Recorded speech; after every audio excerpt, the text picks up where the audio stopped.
Hey everybody, thanks for tuning in. I'm going to talk today about a little challenge that I'm doing for myself for the month of April.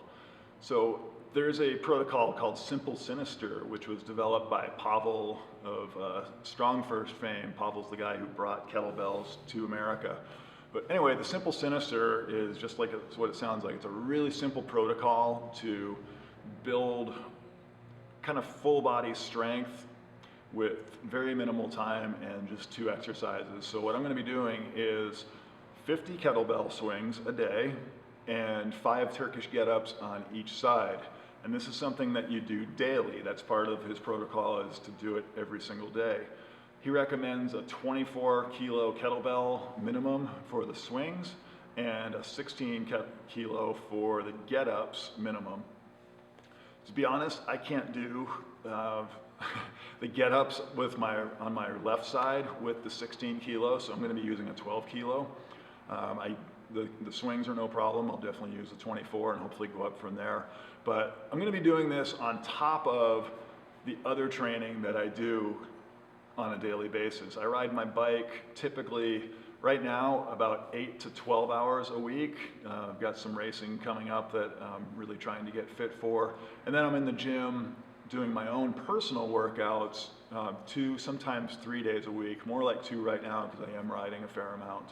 And then I'm here with my clients on a daily basis as well. So I do quite a bit in a given day, just naturally. One of the other things that I do is I'm a big fan of having a high work capacity and doing a lot of little things throughout the day that don't cost much in terms of recovery, but can really work your strength and get you pretty strong without putting on any size. And that's another concern. As a cyclist, strength to weight is something that I am very keen on, and my clients are as well. So I want to get as strong as I can without putting on size. So for me, that means during the day, I'll do push-ups and pull-ups and like box jumps, air squats, things like that. But I'll do them in really short bursts. So like 5 reps usually, no more than that. So my time under tension is really low. So I'm not accumulating or building up a lot of lactic acid and really getting any muscle soreness. But at the end of the day, I'll have 50 to 100 push-ups, 20 to 50 pull-ups typically, and then I'm carrying weights and moving stuff around for my clients and so forth. And so it keeps my work capacity fairly high, and that's on top of all the other stuff that I do. And that's one of the reasons that I'm doing this challenge as well, is to kind of maintain and hopefully increase that work capacity. And also it really, for me, kettlebell swings really go a long ways towards maintaining the integrity of my back and keeping my back strong and healthy. I've had some back injuries and some little nagging things this winter. And every time that these things come up, it's because I haven't been doing mobility work and specific strengthening things for my back. And kettlebell swings have always been something that have made my back feel really good. And whenever for whatever reason, I'll slack off and I'll stop doing them, and I'll do other things. And almost inevitably, I have some little thing flare up, or in this last situation, something major flare up that kind of puts me out of commission for a few days. So part of the motivation for me is to really get my back solid so I don't have any issues. The other fortunate thing is, even when my back is killing me in terms of being able to lift, I've still been able to get on my bike and ride. So that's nice, but it'd be better to just not get hurt at all. So I'm going to manipulate the Pavel protocol a little bit, in that, given that I am doing so much other stuff on top of it, there will be days that I will drop the weight, and this will be more of a restorative exercise for me.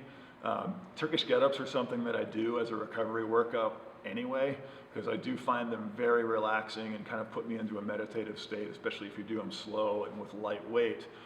But you get a lot of blood flowing, you get a lot of different muscle groups working, and you can work out a lot of soreness just doing very light, very slow Turkish get-ups. So there'll be days where I'll do it very light, maybe a 15 or a 10-pound dumbbell even.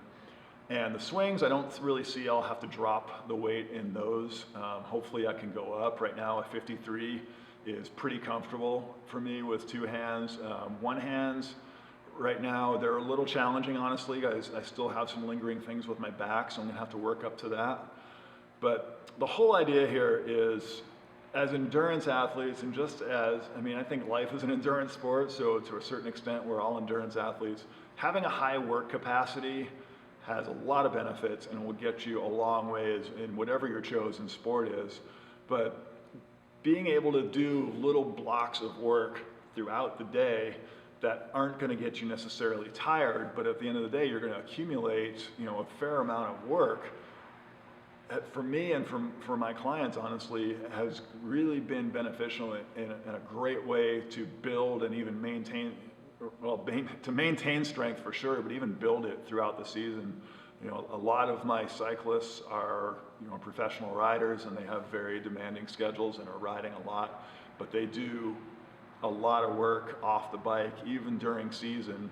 They're not doing the structured gym workouts per se all the time, but I do have them do some type of strength training work, at least once a week where they're going fairly heavy, but then they'll be doing these little micro workouts, doing push-ups, pull-ups, crunches, plank holds, things like that are going to maintain kind of the supplemental muscles that we don't really develop in cycling, but are really crucial to having, a high performance.